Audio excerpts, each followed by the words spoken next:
அன்னவயல் புதுவை ஆண்டாள் அலங்கருக்கு பண்ணும் திருப்பாவை பல்வதியும் இன்னிசையால் பாடி கொடுத்தாலே நல் பாமாலை பூமாலை சூடி கொடுத்தாலே சொல்லு சூடி கொடுத்த சுடற்கொடியே துல்வாவாய் பாடி அருளவல்ல பல்கையால் நாடினீர் வேங்கடவர்க்கென்ன விதியிந்தா இம்மாற்றம் நாம் கடவா வண்ணமே நல்கு. பாண்டியன் கொண்டாட பட்டபிரான் வந்தான் என்று ஈண்டிய சங்கப்படுத்துவத வேண்டி வேதங்கள் ஓதி விருந்து கிடியறுத்தான் பாதங்கள் யாமுடையான் பெற்று. திருவாடிபுரத்தில் ஜெகத்துதித்தாள் வாழியே திருப்பாவை 30 செப்பினாள் வாழியே பெரியாழ்வார் பெற்றெடுத்த பெண்பிள்ளை வாழியே பெரும்புதூர் மாமுனிக்கு பின்னனால் வாழியே 143 உரைத்தாள் வாழியே உயரரங்க கண்ணி உகந்தளித்தாள் வாழியே மறுவாடும் திருவள்ளி வளநாடு வாழியே மண்புதுவி மலர்கொதை மலர்பாதங்கள் வாழியே.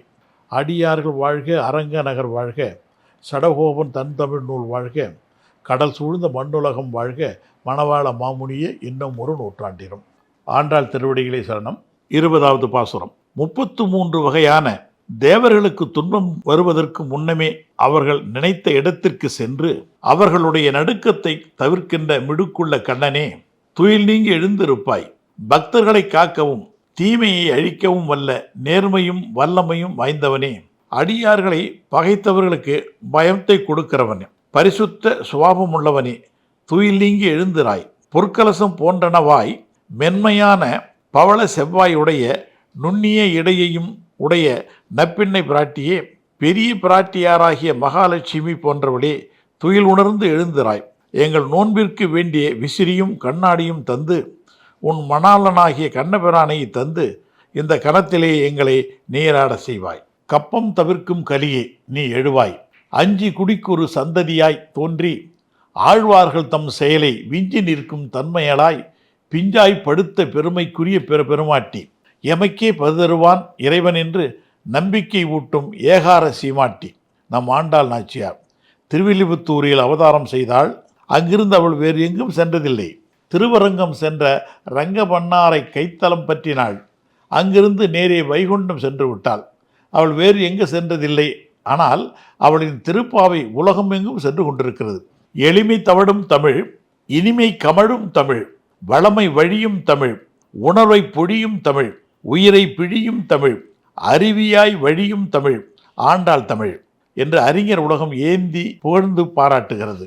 இந்த நூற்றாண்டல்ல, இன்னும் எத்தனை நூற்றாண்டு வந்தாலும் மார்கழி மாதம் மதி நிறைந்த நன்னாளில் ஆண்டாளின் அமுத தமிழ் ஊர்வலம் ஆன்மீக வீதியில் நடந்து கொண்டுதான் இருக்கும். பால் புளிக்காது, பகல் இருளாது, தேன் கசக்காது, திருப்பாவை சலிக்காது. இப்படி ஒரு தமிழ் அமுதம்தான் ஆண்டாளின் திருப்பாவை.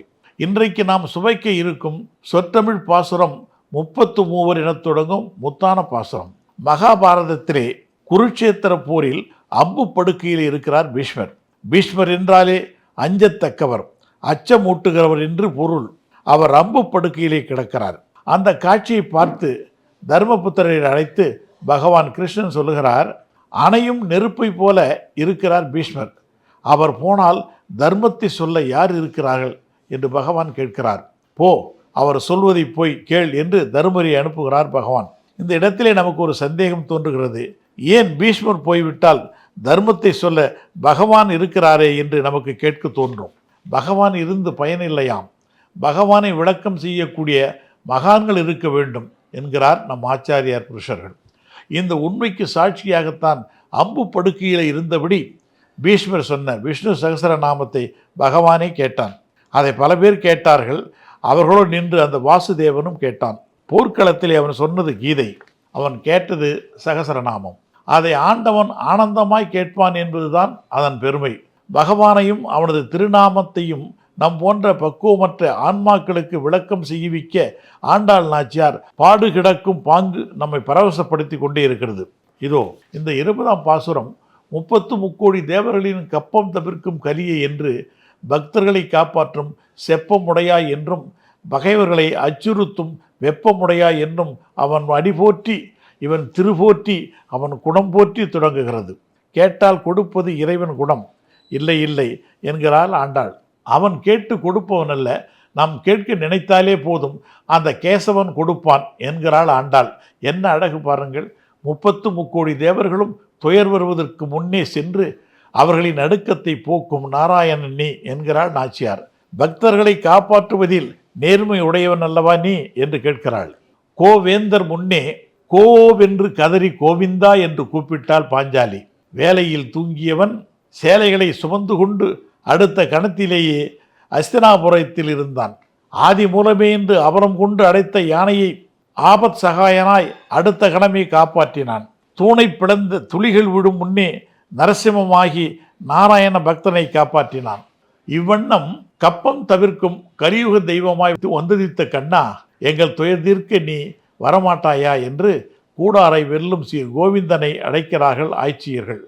திருமகளை ஒத்த சீர்பெற்ற நப்பெண்ணையே நீயும் துயிலெடுவாய்.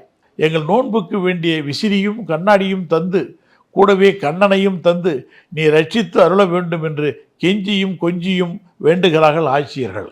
அகப்பற்று புறப்பற்று என்னும் மாசுகளை வீசி தள்ளும் விசிறியும் ஞான ஒளி காட்டும் கண்ணாடியும் தந்தருள வேண்டும் எங்கள் தாமோதரா என்று அவர்கள் கேட்கும் அழகில் சொக்கி போய் திறக்காமல் என்ன செய்வாள் நப்பிண்ணை பிராட்டி? நாளைக்கு சந்திப்போம். நன்றி, வணக்கம்.